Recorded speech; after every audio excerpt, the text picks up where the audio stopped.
అందరికీ నమస్కారం. ఇండియాలో ఒకరి ఫోన్ కాల్ వాళ్ళ పర్మిషన్ లేకుండా రికార్డ్ చేయడం లీగలా?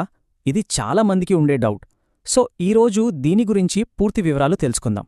సో అసలు ప్రశ్న ఏంటంటే, అవతలి వ్యక్తికి తెలియకుండా వాళ్ళ ఫోన్ కాల్ రికార్డ్ చేయొచ్చా?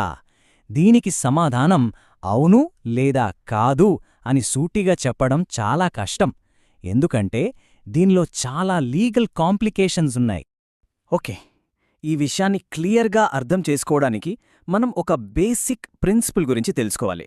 అదే గోప్యతా హక్కు లేదా రైట్ టు ప్రైవసీ.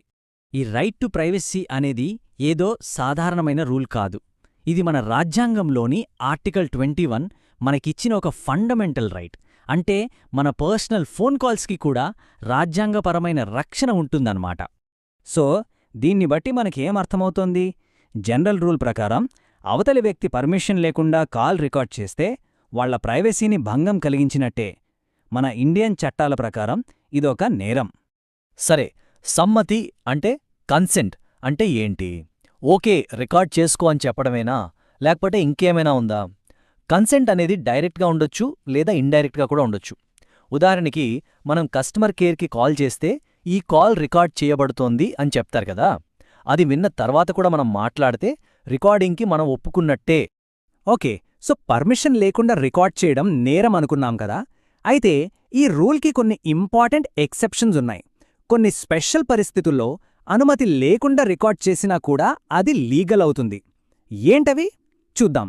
ఎవరైనా బెదిరిస్తున్నా, బ్లాక్మెయిల్ చేస్తున్నా లేదా వేధిస్తున్నా అలాంటి టైంలో ఆ సంభాషణను రికార్డ్ చేసే హక్కు మనకుంటుంది.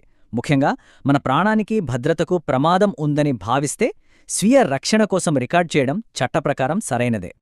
ఈ స్వీయ రక్షణ అనే ఎక్సెప్షన్ కోర్టులో ఎలా పనిచేస్తుంది? దీన్ని ఇంకా క్లియర్గా అర్థం చేసుకోటానికి ఒక రియల్ లైఫ్ ఉదాహరణ తీసుకుందాం.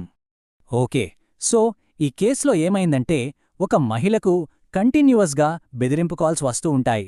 భయంతో వెంటనే పోలీసుల దగ్గరికి వెళ్లలేని పరిస్థితిలో ఆమె తన భద్రత కోసం ఆ కాల్స్ని రికార్డ్ చేయడం మొదలుపెట్టింది. ఆ తరువాత ఆ రికార్డింగ్లను కోర్టులో సాక్ష్యంగా సమర్పించింది. మరి కోర్టు ఏం చెప్పింది?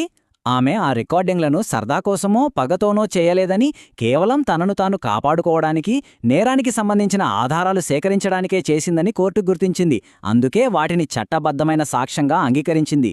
చూశారా, స్వీయ రక్షణ మినహాయింపు అనేది ఇలాగే పనిచేస్తుంది. రైట్, ఇప్పుడు మనం చాలా కీలకమైన పాయింట్కొచ్చాం. రికార్డ్ చేసిన కాల్ను ఎలా ఉపయోగిస్తారనే దానిపైనే అది సాక్ష్యమా లేక నేరమా అనేది ఆధారపడి ఉంటుంది. ఈ తేడా తెలుసుకోవడం చాలా అవసరం. సింపుల్గా చెప్పాలంటే, రికార్డ్ చేసిన కాల్ని కోర్టుకిస్తే అది న్యాయం కోసం ఉపయోగపడే సాక్ష్యం. కానీ అదే రికార్డింగ్ను తీసుకెళ్లి సోషల్ మీడియాలో పోస్ట్ చేస్తే అప్పుడు అది ఎదుటి వ్యక్తి గోప్యతను ఉల్లంఘించడమే అవుతుంది. రివర్స్లో మనపైనే క్రిమినల్ కేసు పెట్టే అవకాశముంది. సో పర్పస్ అండ్ ప్లాట్ఫామ్ రెండూ చాలా ఇంపార్టెంట్. ఒకటి మాత్రం చాలా క్లియర్గా గుర్తుపెట్టుకోండి. సరదా కోసం, పగ తీర్చుకోవడానికి, సోషల్ మీడియాలో పెట్టడానికి లేదా బ్లాక్మెయిల్ చేయడానికి కాల్ రికార్డ్ చేస్తే అది ఖచ్చితంగా నేరమే. మన ఉద్దేశం, మన ఇంటెన్షన్ చాలా ముఖ్యం ఇక్కడ. ఓకే, ఫైనల్గా ఈ మొత్తం విషయంపై మన సుప్రీంకోర్టు ఏమంటుందో చూద్దాం. ఇది మనకు ఫైనల్ క్లారిటీ ఇస్తుంది. సుప్రీంకోర్టు చాలా స్పష్టంగా చెప్పింది, గోప్యత హక్కు ప్రాథమికమైనదే, కాని అది అపరిమితం కాదు. న్యాయం, సమాజహితం, నేర నివారణ లాంటి పెద్ద లక్ష్యాల కోసం అవసరమైతే ఈ హక్కుకు పరిమితులుంటాయి. కాబట్టి మనం గుర్తుంచుకోవలసిన విషయం ఇదే: చట్టం మనకు రక్షణ ఇస్తుంది, కాని దాన్ని బాధ్యతాయుతంగా వాడాలి. చట్టాన్ని తెలుసుకోవడం మన హక్కు, కాని దాన్ని దుర్వినియోగం చేయడం నేరం. ఇతరుల హక్కులను గౌరవిద్దాం.